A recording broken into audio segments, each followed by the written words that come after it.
Let's kick it. Ice, ice, baby. Ice, ice, baby. All right, stop, collaborate and listen. Ice is back with my brand new invention. Something grabs a hold of me tightly, flow like a harpoon daily and nightly. Will it ever stop? Yo, I don't know. Turn off the lights and I'll glow. To the extreme, I rock a mic like a vandal. Light up a stage and wax a chump like a candle. Dance, crush a speaker that booms. I'm killing your brain like a poison. The word left itself is always associated with negative things. Have you ever noticed that? Leftovers, they're terrible. Two left feet, left-handed compliment. On television, you ever see a crook named Righty? You never see that. Everything right, they make a positive thing. Right on, the Bill of Rights. You go to a party, there's nobody there. Where'd everybody go? They left. You and me, no matter how they toss the dice, it had to be. The only one for me is you, and you for me, so happy together. I can't see me loving nobody but you for all my life. When you're with me, baby, the skies will be blue for all my life. Me and you, and you and me, no matter how they toss the dice. The greatest argument for AI is you can make memes like the one with AOC and Bernie. You can make things like that. It's like the one with Donald Trump as the Pope, going like this. When you could do stuff like that, but that one was particularly entertaining. Thanks everybody for joining us here at the front line with Joe Pasillo and Joe Rossinello. We're going to go way in the breach tonight, so stick around. We got a lot of great clips for you tonight. So evidently Carney met with President Trump. You got Stephen A. Smith unloading on the Democrats as he's been doing lately. I'm not the biggest fan of Stephen A. Smith, but he's making a lot of sense, and we're gonna get into that. I'm tired of Catholics who don't act like they're Catholic calling themselves Catholic. So we're gonna get into the governor of Washington and his most recent atrocity. AOC, how do you do it, Joe and Joe, without even showing and or mentioning AOC at least once? Joe Rossello, at least once. And then we got a closing clip for you from of all people, Kevin Sorbo's son, who we want you to stick around for that. So yeah, Joe, habemus papam, as they say, and for all we got a new pope, there. Pretty crazy, an American. Never thought that was possible. So we'll see what happens. Chicago. And I do get like the main concern that I've heard even before the conclave, and this conclave went quick. Okay, 3 votes. This was quick. I'm like, all right, my wife or somebody, I think it was my wife, texted me this morning and said there's white smoke. I was like, really? It's been a day. What are you talking about, white smoke? And I usually think like, okay, they say, all right, tonight, whoever it is, the newly named pope, the newly elected pope, will come out on the balcony. Then I go back and I look on X, and it's all over X. He's already out there. I was like, where did this come from? And then you find out it's an American pope. And I understand the concern, obviously, is that America's the superpower of the world. We still are, no matter what people want to say about China. And the new pope, the head of the Catholic Church, and a heavy influencer even in the non-Catholic world, okay, is an American. It's going to be interesting to see how it plays out. What do you think, Joe? Well, like I said, we just got to see. I personally think he's going to be a moderate. That's what I think. I think he's going to not fully appease either side. And I think that could potentially be a good thing, because I think if it went either way, I think things could have gotten crazy. We'll see. But that's my guess. If I was going to go, I think he's going to walk the line a little bit more towards the middle, as far as, not to divide the church, but the church right now has a great divide in it. I think he's going to straddle that line well. And we'll see. That's about all I can say. I mean, along the lines of what I said to you earlier, we're going to play a clip of the governor of Washington who calls himself Catholic and says, hey, I'm really Catholic because my uncle was a Jesuit priest. That doesn't really make you Catholic, and we'll get into that in a little bit. But my point is this. I simply want orthodoxy. That's it. I want the teaching of the church. That's That's all I all. want. I don't, and you know what? To borrow a line from you, okay, or to paraphrase you, I just simply want clarity. That's I all. want everything That's to it. be clear. You make it clear. We love everybody. Sodomy is a mortal sin. We love everybody. Abortion is intrinsically evil. We love everybody. We're a welcome in church. All are welcome. Like I just want a return to some ABCs of the church. You want to, like Jimmy Aiken, like I said, I was watching him. If you want to support environmentalism and teach people to be good stewards of the environment without being a radical, I'm with you, Papa. If if you want to be a peacemaker in the world, you should be a peacemaker because Jesus said, "Blessed are the peacemakers, for they will see the face of God." Okay, those things, I'm totally with it. He starts getting into who am I to judge type stuff, then I know we're in for a long ride. But as you said, we're gonna wait and see, and of course, most importantly, we're gonna pray. Now, you know who needs prayers tonight, Joe Resinello? Do you know who needs prayers tonight? Because I'm gonna tell you something.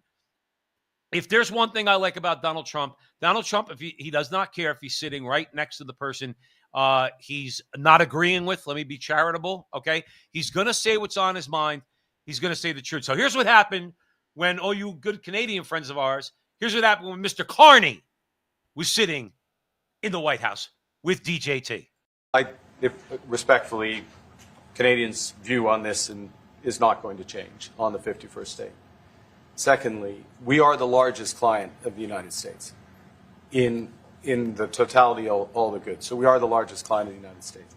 We have a tremendous auto sector between the two of us, and the changes that made have been helpful. 50% of a car that comes from Canada is American. That's not like anywhere else in the world. And to your question about is there one thing? No, this is a bigger discussion.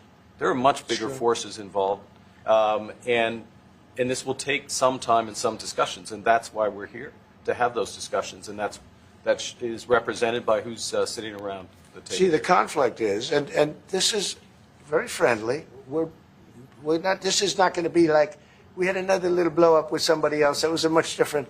This is a very friendly conversation. But we want to make our own cars. We don't really want cars from Canada, and we put tariffs on cars from Canada. And at a certain point, it won't make economic sense for Canada to build those cars. And we don't want steel from Canada because we're making our own steel, and we're having massive steel plants being built right now as we speak. We really don't want Canadian steel, and we don't want Canadian aluminum and various other things because we want to be able to do it ourselves. And we, because of, past thinking of people, we have a tremendous deficit with Canada. In other words, they have a surplus with us. And there's no reason for us to be subsidizing Canada. Canada's a place that will have to be able to take care of itself economically. I assume they can. I will tell you that Trudeau, when I spoke to him, I used to call him Governor Trudeau. I think that probably didn't help his election. But when I spoke to him, I said, so why are we taking your cars? Why are we taking we want to make them ourselves. I said, and if the price of your cars went up, or if we put a tariff on your cars of 25%, what would that mean to you? He said, that would mean the end of Canada. He actually said that to me. And I said, that's a strange answer, but I understand his answer. But no, it's hard to justify subsidizing Canada to the tune of maybe $200 billion a year. We protect Canada militarily, and we always will. We're going to, that's not a money thing.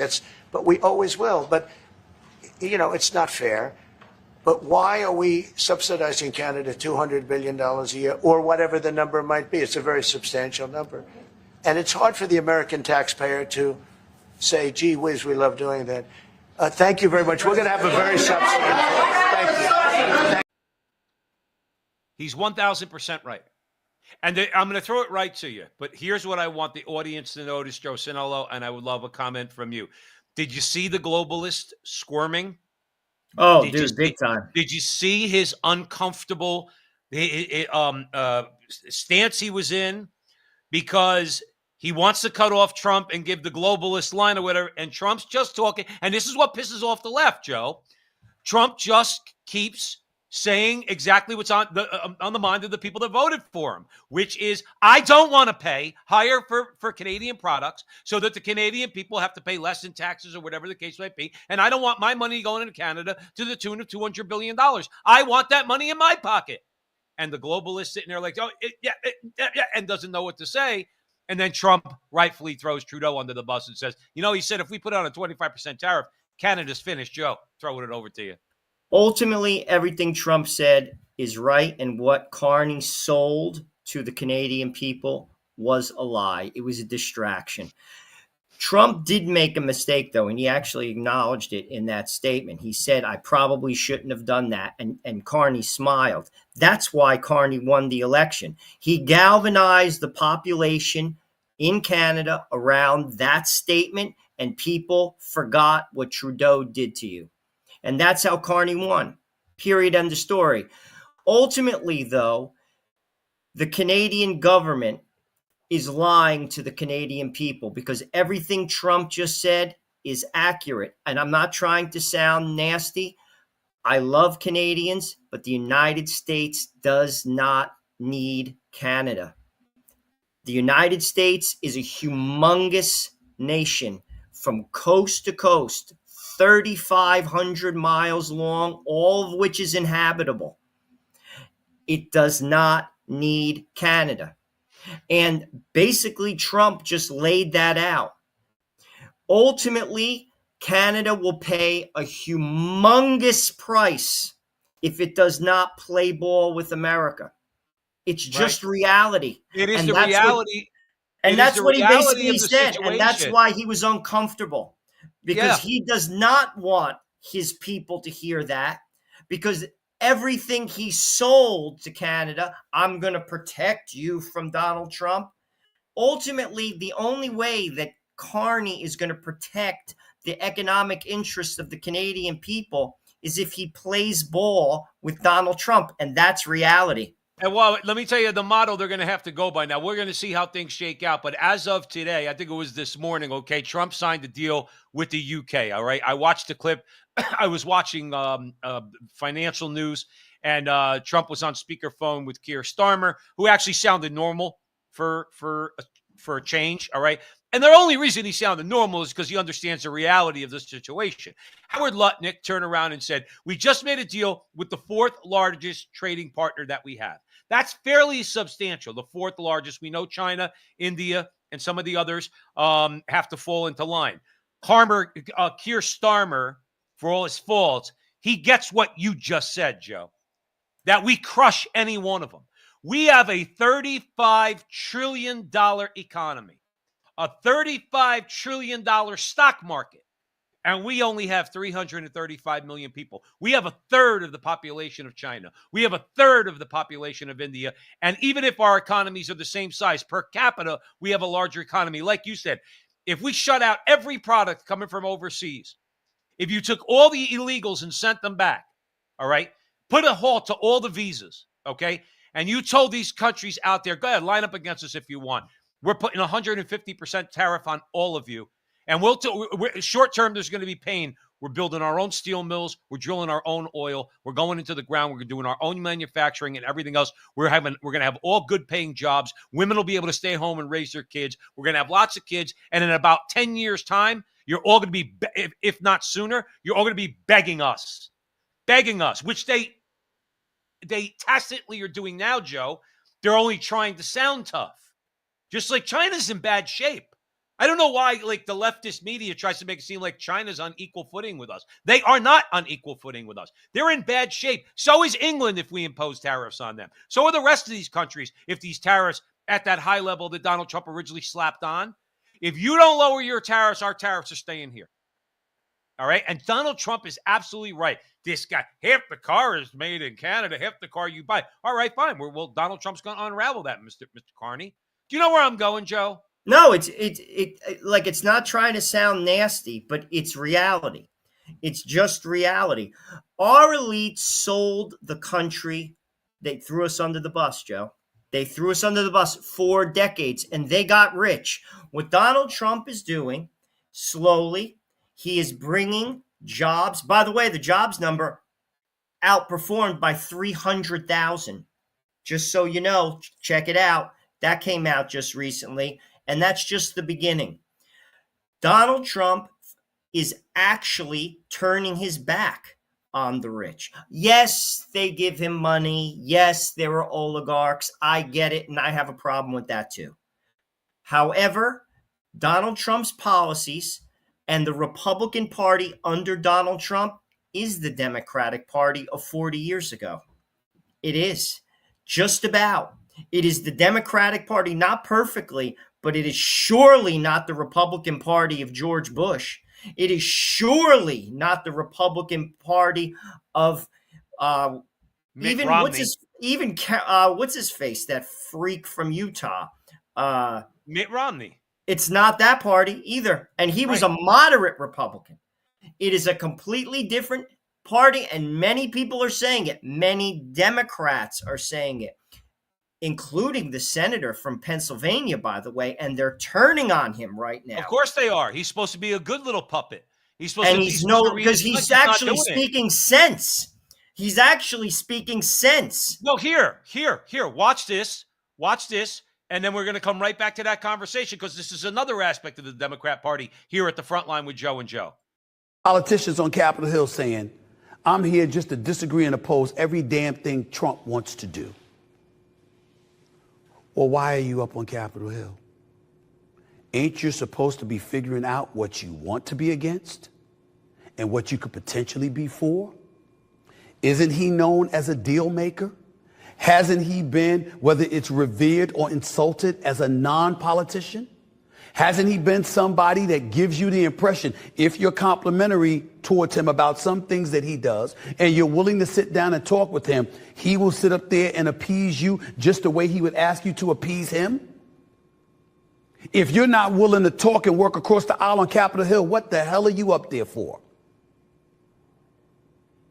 So that is what came to my mind.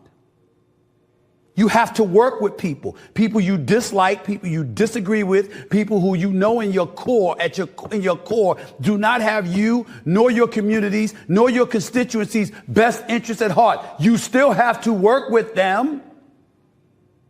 If Cuomo wins the mayoral seat in New York City, Andrew Cuomo, you think he's not going to try to work with the Trump White House? Josh Shapiro is the governor of Pennsylvania. Wes Moore is the governor of Maryland. You think they're not going to try to work with Trump and his White House to get things done, even though they're going to speak against him on certain issues? You can't have this closed door, closed-minded, resolute belief that allows you the excuse to remain stagnant, therefore ineffective in doing your job. That's my issue with politicians. And he's right. Because listen, if you're talking about, let's say I was a member of the House, okay? I'm not working with you on abortion. That's it, okay? I'm not working with you on transgenderism. That's it. I'm going to draw the line. I'm not going to go in front of the cameras. I'm not going to call you names, not like you'll do to me if you're a Democrat, okay? But on those things that we could work, if you're going to hold it against me because I don't fully agree with your agenda, and we know that for what they do to Democrats like Tulsi Gabbard and Robert F. Kennedy Jr. We know what they do to Democrats who want to do what Stephen A. Smith just said, which is work with the other side. I would say, all right, I'll work with you on that. I can't work with you on that. I'm going to vote against you on that. But I'll work with you on that issue. I'll work with you on that issue. Half the issues Trump's in favor of. Tariffs, that was a Democrat issue. Why are they? Because they're all in the bag for the globalists now. That's why. The entire Democrat Party, like you said, 40 years ago might have been a different story. Nowadays, they're all globalists. They're not up there to work with anybody. I watched the clip of what they tried to do to Scott Bessent. It was disgusting. These people, Joe, are disgusting people. There's no other way to describe it. They don't ask substantive questions. Everything with them is gotcha, and I'm reclaiming my time. I'm reclaiming my time. My time. It's my time, not your time. But you just asked them a question. Why don't you give them a chance to answer? No, it's my time. Especially, yes, especially these black congresswomen like Jasmine Crockett and people like her, okay? So Cori Bush and others, okay? They're not there to work with anybody. They are there because Soros money helped them to get elected in low turnout districts.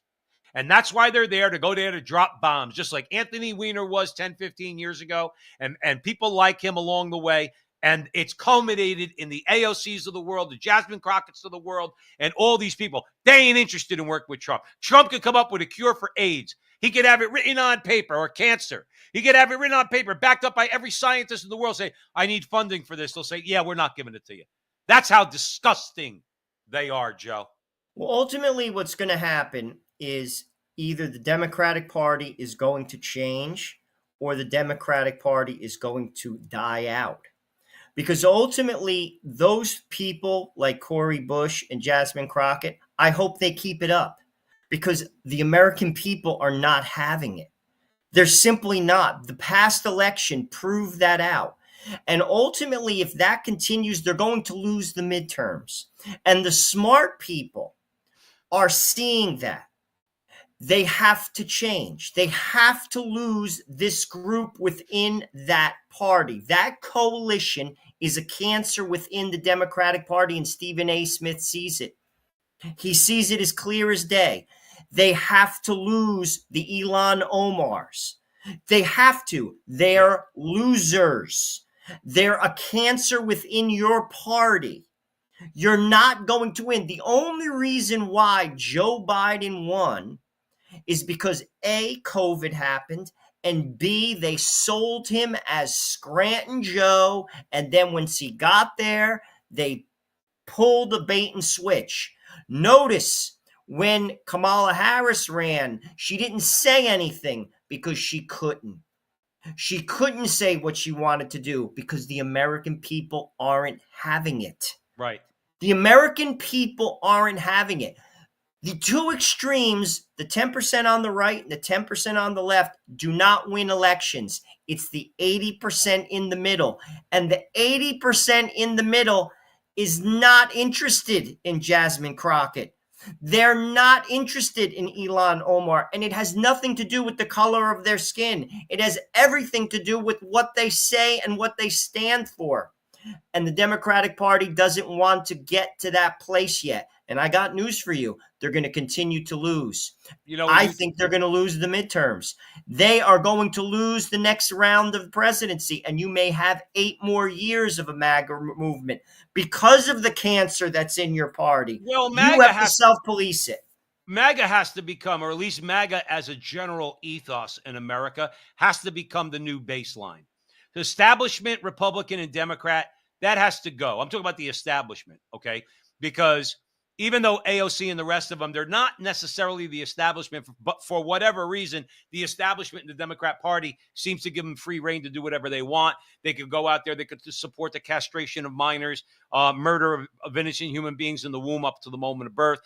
It seems the establishment, but that was the baseline. That's why a guy like Mitt Romney is so indistinguishable from, let's say, a guy like, I don't know, pick a Democrat, a moderate, or even a liberal establishment Democrat. All right. The new baseline has to be MAGA. The new baseline has to be, once these tariffs are in place, you're not undoing them. Once either the abolition of the personal income tax for all taxpayers below $200,000 becomes norm, it's got to stay that way. You can't change that. MAGA has to become the ethos long after Donald Trump is out of office, so that even if a Democrat gets in there, they ain't going to have the balls to try to reverse some of this stuff, Joe. They're not. What are you going to do? Open up the gates again to the southern border and let another 10 million people in after Trump deports 10 million people? Is that what they're going to run on? Is that what they're going to? Well, we know they won't run on that, but we know that's what they're going to do. While they go on the liberal media and say, no, you're wrong about that. We didn't do that. Yes, you did. We have evidence. What are you talking about? You think we're all stupid? And honestly, they do think we're all stupid. So I'm with you. Let them destroy themselves. But they're not dumb people, Joe.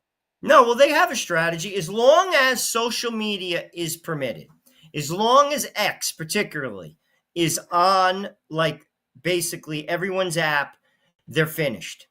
X sunk the Democratic Party. For the first time, maybe in the history of America, we had a glimmer, a slim idea of what actually is happening in our halls of, like, law and justice and what actually is going on.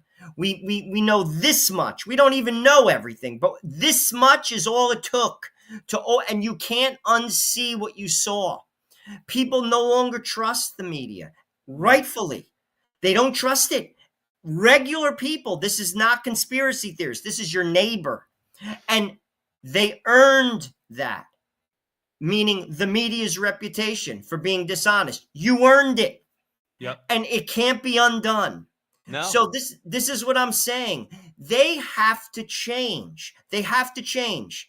And if they don't, and like I said, some people are seeing that within the Right. party. You're starting to hear those voices. If those voices do not catch hold, they're finished, Joe. I'm telling you Joe, right listen, now. But that's going to be a problem that they're going to have to deal with in their own family. But they have to fix that themselves. And if I'm a Democrat, if I'm a John Fetterman, you brought him up. I gets didn't it. like the guy. I'm not saying I like the guy, but I got to respect the guy for going against his party. Yo, you know what he's doing? It's self-preservation. He sees what's in front of him. He's in a purple state. He's saying basically without saying it, I am not throwing myself under the bus for you. That's what he's saying. That's what Mayor Adams said in New York to Joe Biden's administration. He said, I am not throwing myself under the bus for you. And I got news for you. That's exactly what they should be doing. And notice the machine is going after Fetterman now, and they went after Adams. But they obviously now they don't have the strength and the power of the presidency as they did when they went after Adams, because that was ridiculous. And notice that dropped the second Trump went into the White House. All those they're saying that he was getting money from the Turkish government.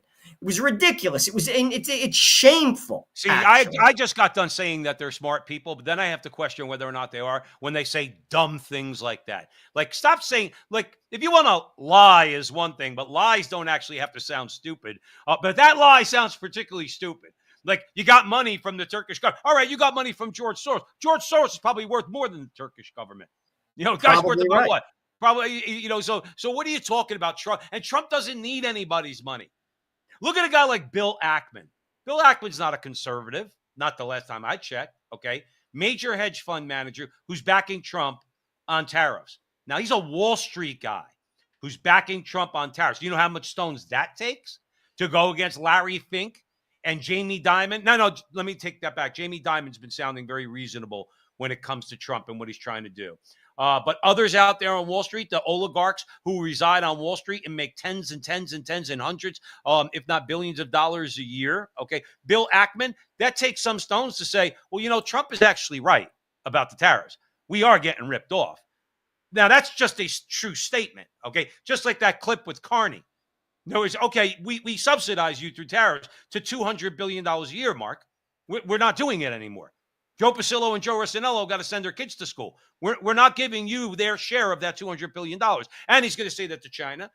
Bessent is supposedly meeting with China. Evidently, they're at least coming to the table to try to talk about de-escalation. Okay. If they achieve that, listen, the market, by the way, I don't know if you noticed, the market is back to pre-April 2nd levels. And Bloomberg every morning is still wringing their hands over Donald Trump's tariffs, and only one deal has been done. One with the UK. One deal's been done. That was today. The market's back to where it was above April 2nd. What does that tell you, Joe? It tells you Wall Street's going to be fine. Pension funds are going to be fine. Mutual funds are going to be fine. Nvidia's still going to go up, okay? AMD's probably still going to go up, and so is Apple and Google and the rest of them, okay? It's the system that they want to preserve through the financial 100%. And that's the system is not for the people. The system works for them. And that's 100% right, Joe, that you're 100% correct. But then we got people in Canada, no offense to our brothers and sisters up north of the border, and not the people that listen to the front line with Joe and Joe. You can blame Trump all you want, okay? The fact is the Canadian people voted for Carney, okay? Doesn't matter what Trump said. You knew what Trudeau was all about. All our Canadian friends on this show were letting people in the chat room know what Carney was all about. And I'm sure on many other chat rooms let people know what Carney was all about. And the Canadians still voted for Carney. Okay? Because he's going to beat Trump. We will squash them. Doesn't matter how much oil Canada has. We'll just say we're not buying it anymore. All right, start drilling, boys.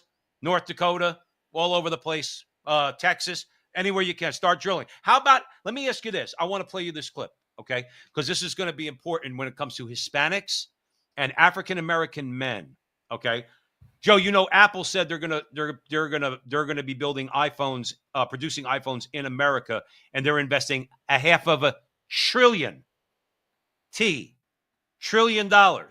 You know who's going to get a lot of those jobs? Blacks and Hispanics. Okay. You also have NVIDIA, because Trump is putting the squeeze on NVIDIA to make their chips here. Okay. You have Intel just built a major factory in Columbus, Ohio. Taiwan Semiconductor supposedly is building 2 major manufacturing facilities here in my area.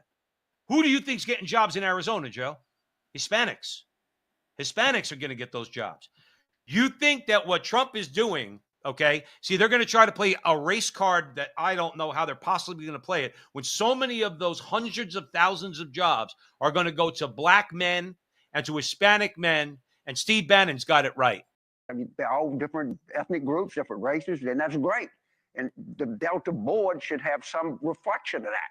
Not the idea to give everybody some SAT test, and then you say, well, gee, that's just where it is. But I think diversity, if properly done, is a very important tool in the United States, and I think it should be done. So, Steve, when you hear what James says, what lands, what misses?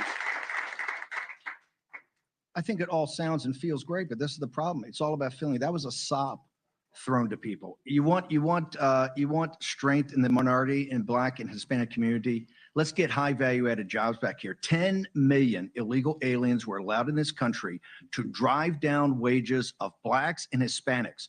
The Federal Reserve is very open about that. Wall Street bragged about it. That's the biggest thing that's affecting Black and Hispanic lower income families right now. What President Trump's trying to do is level the playing field, get wages back up. This entire reorganizing the global trade system is to bring high value added manufacturing jobs back here, not these service jobs, manufacturing jobs. So you can have a healthy middle class, but more importantly, a healthy working class with high paying jobs. And by the way, so that's where Trump's focus. This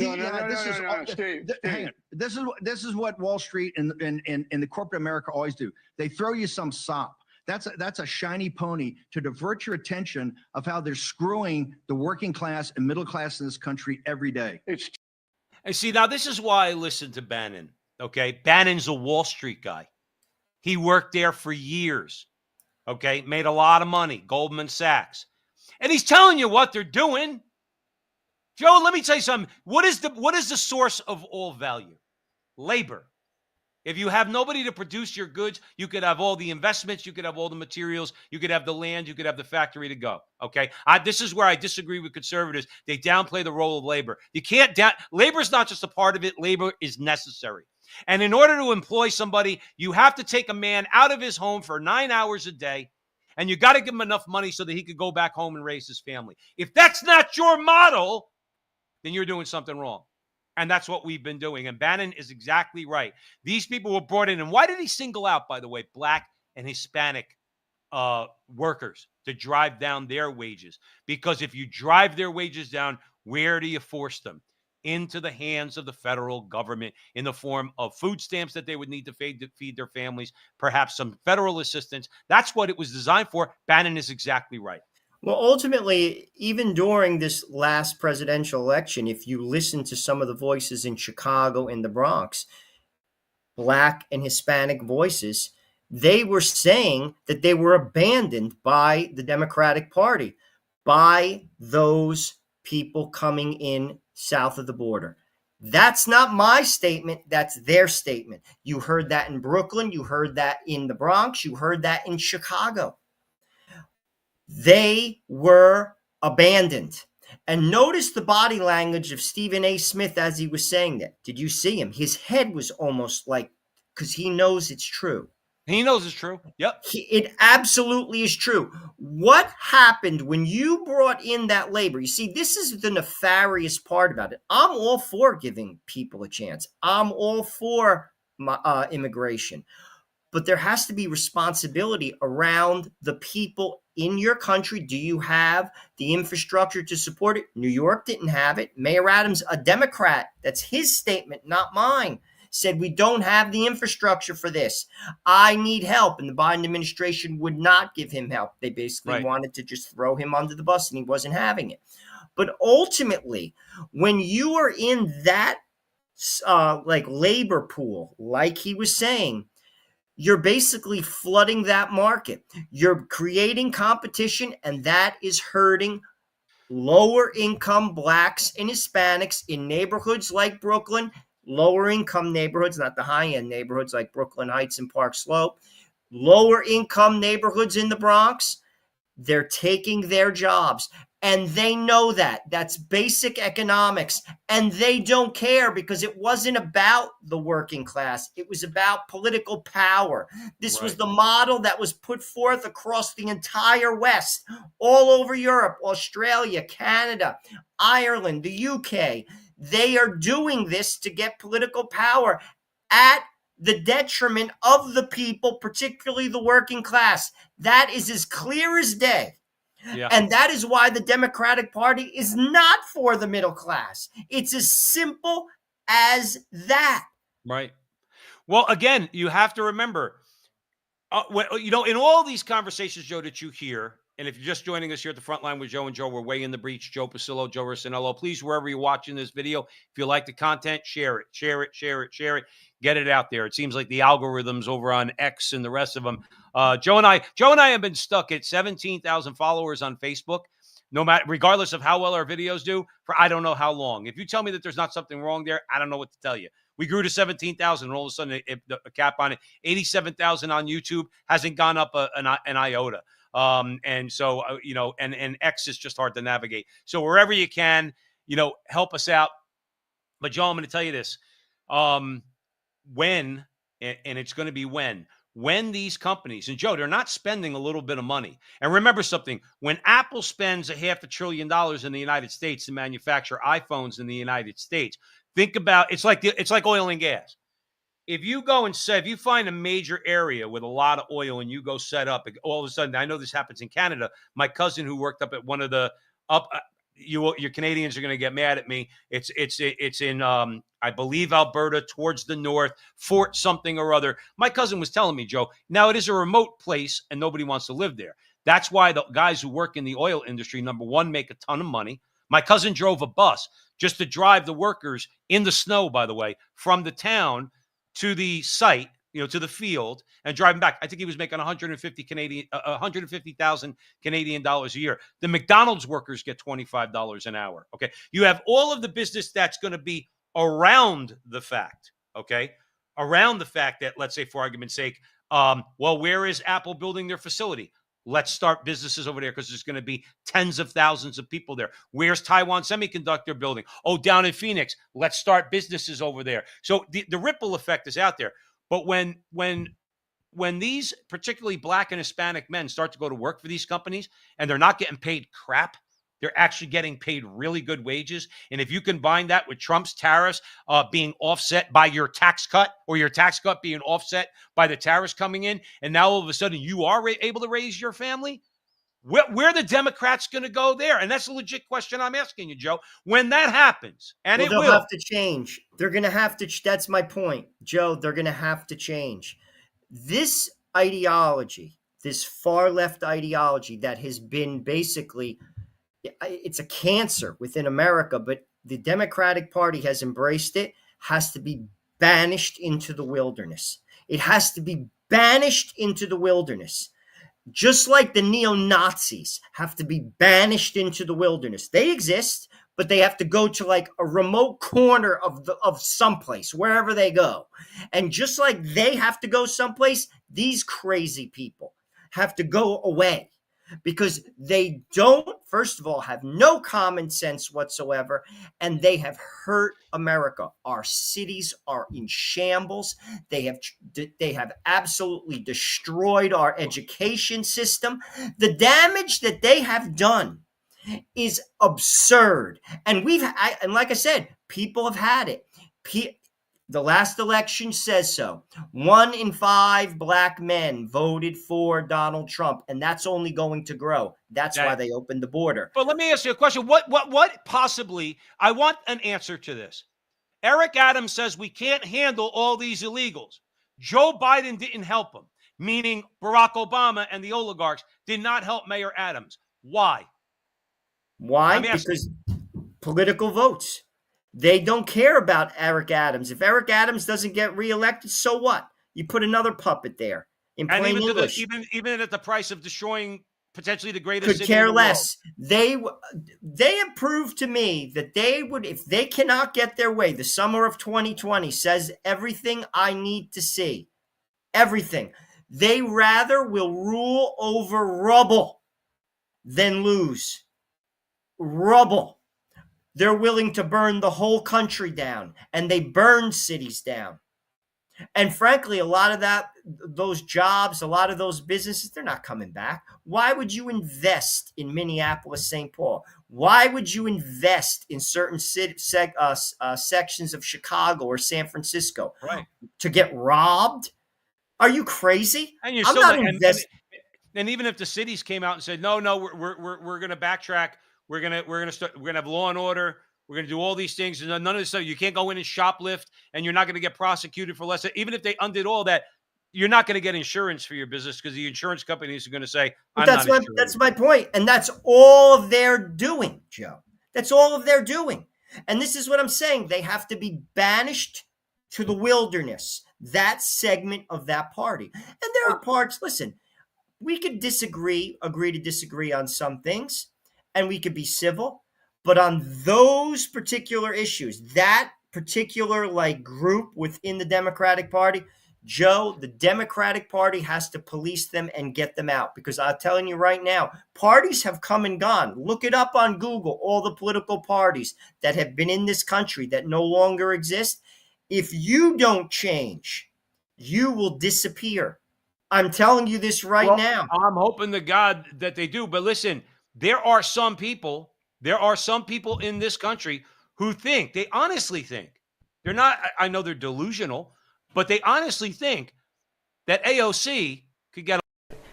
Well, we're going to play. Kevin, Meghan McCain says discount her at your peril, but she is a populist. She is this is about class politics, working class people, some of the same people Donald Trump appeals to. Does that worry you? As a AOC, I have a tremendous amount of respect for. I buy her T-shirts for $39.95, tax the rich. They're very popular in Miami Beach. I wear them, and I sign them, and I give them to people. She has an 82% margin on that, proving that inside of every socialist is a capitalist trying to get out. But however, I would say this about her. You know, the ambassador of America, the CEO, the president, they have to embody the American dream. That's their number one job. Our number one export is not technology or energy. It's the American dream. People come to America to achieve the American dream. She embodies the American nightmare. And so she could never, ever, because she doesn't believe that people should succeed in wealth. And you want to know what? That's exactly spot on.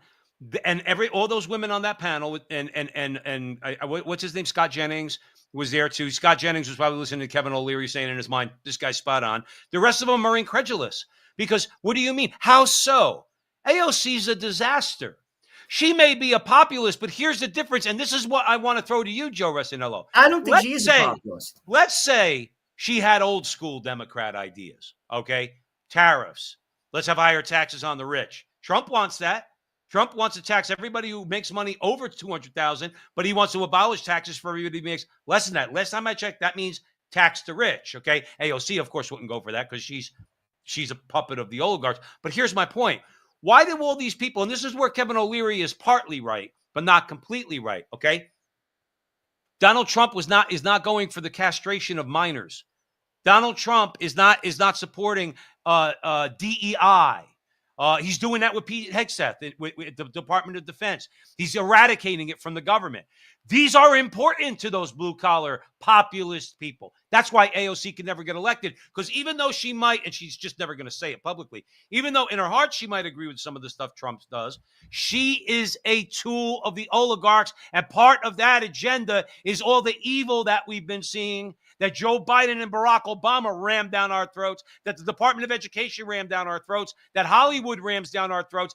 You're going to tell me, a blue-collar guy who traditionally voted Democrat, if he had a choice between populist Donald Trump and populist AOC, he's going to vote for populist AOC?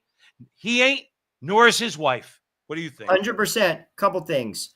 One, I want AOC to run because she will get destroyed. It could be worse than McGovern. I It want could be her. all 50 I am states. supporting her because she will get destroyed. That's first and foremost that I want to say. First thing. The next thing I want to say is this. Ultimately, what that man was saying is 100% spot on. She doesn't believe in what the country stands for. When Barack Obama ran, when he had that marketing, like basically slogan, change, he meant it. They want to fundamentally change this country. That is what that segment of that particular group within that coalition within the Democratic Party, they say it. They just don't say it as clear as I'm saying it. They want to fundamentally change America.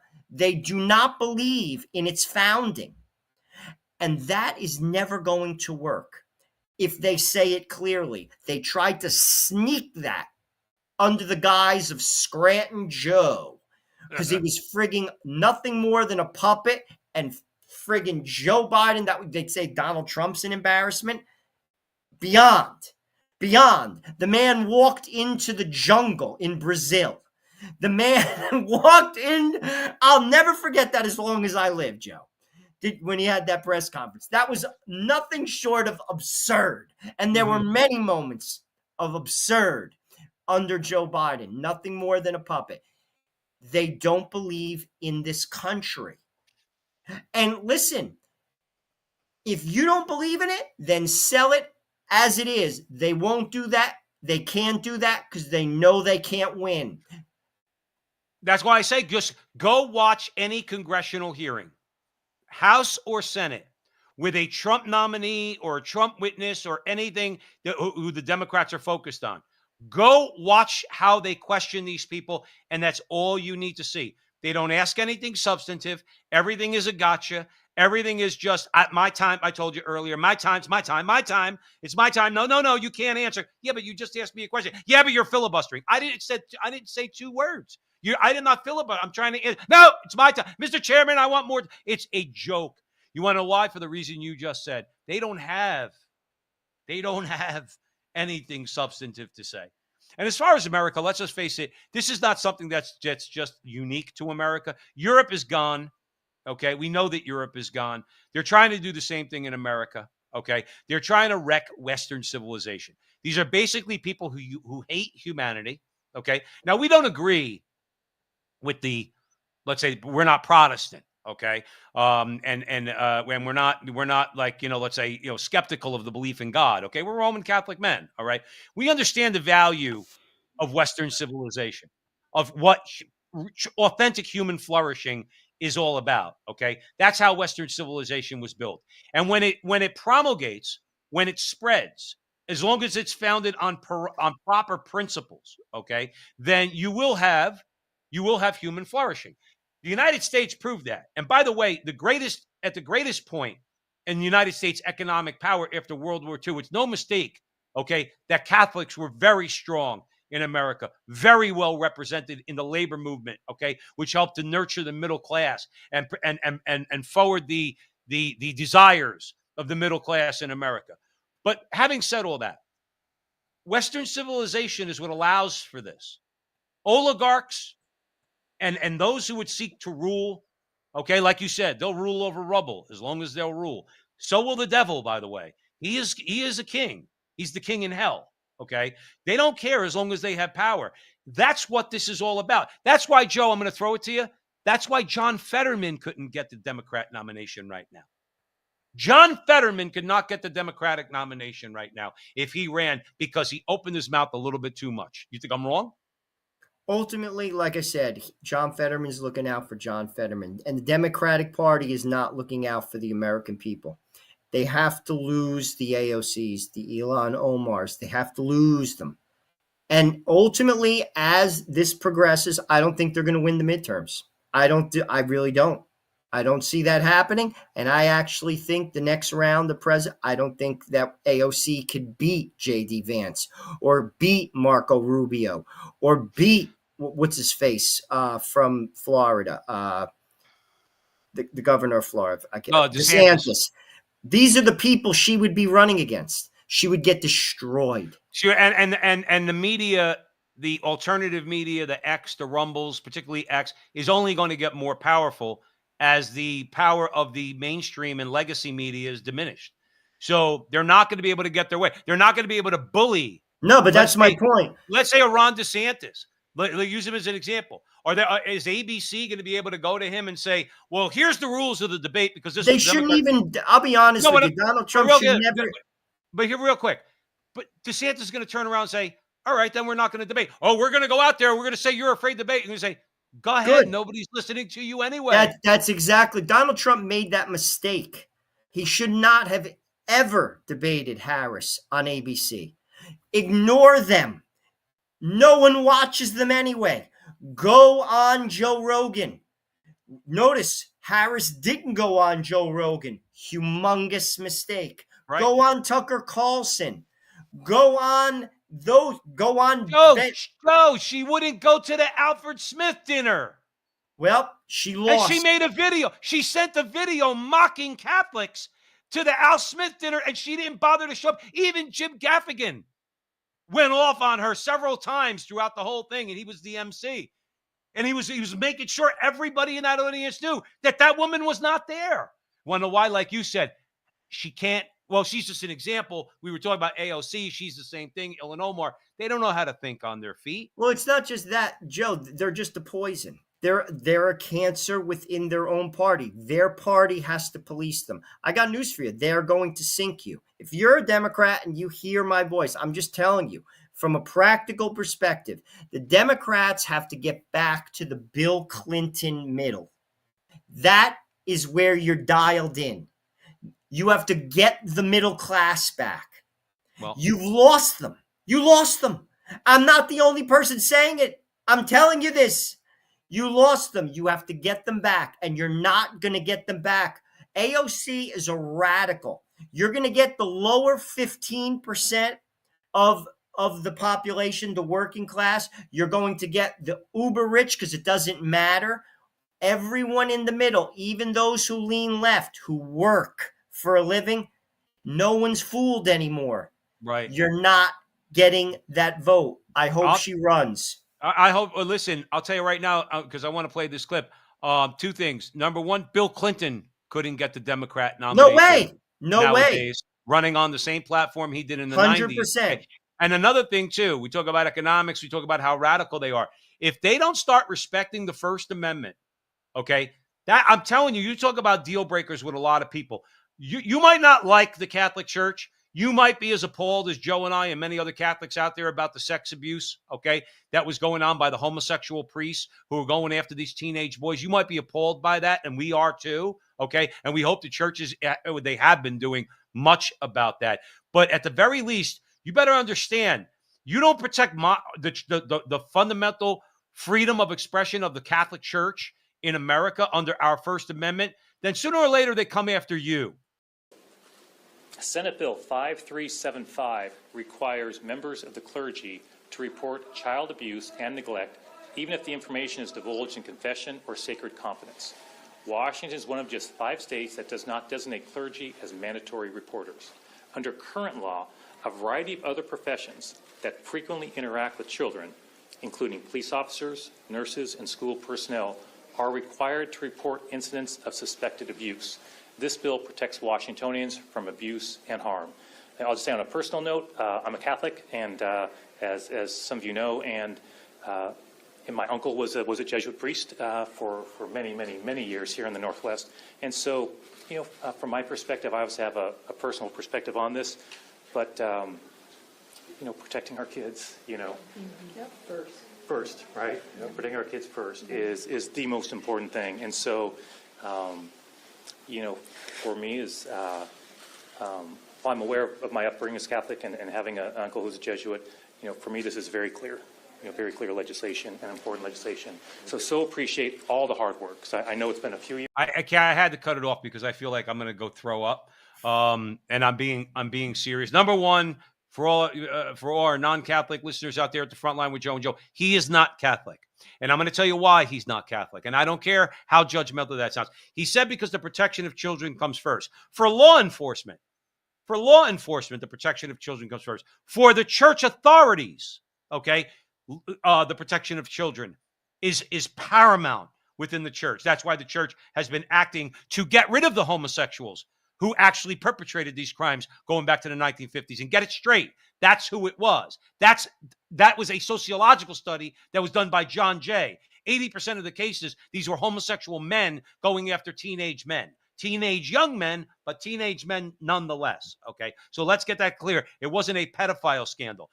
But if you can't find out what happened and try somebody in a court of law without breaking the seal of the confessional, okay, there's two things. Number one, that disgraziad right there, okay, he's not Catholic. I don't care how many uncles he has as Jesuit priest. That's number one, okay? And number two, you don't respect the First Amendment. You don't respect that the First Amendment, this wall of separation between church and state, that wall is not there as Thomas Jefferson wrote that letter. That wall was not intended by Jefferson to mean it protects the state from the church. It's supposed to protect the church from the power of the state. So let's get it straight. Those of you who disagree, go take a history lesson, okay? So here is a direct infringement on the free expression of the religion of the Catholic Church in Washington State. It's disgusting, number one. And number two, you support this kind of stuff, one day it's going to come back and bite your First Amendment rights right in your ass. 3 points. First point, that's never going to stick. The Supreme Court will vote that down. That's number one. Number two, he says he wants to protect children.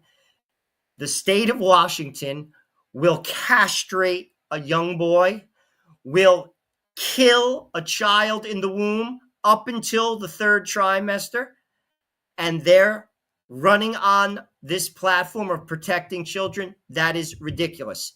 And lastly, this is a strategy which they have used under Barack Obama, and this is what we should do. They know that the Supreme, at least I like to think, I'm going to give them an ounce of credit, that there is no way that that's going to fly, yet they do it anyway. This is what we have to do.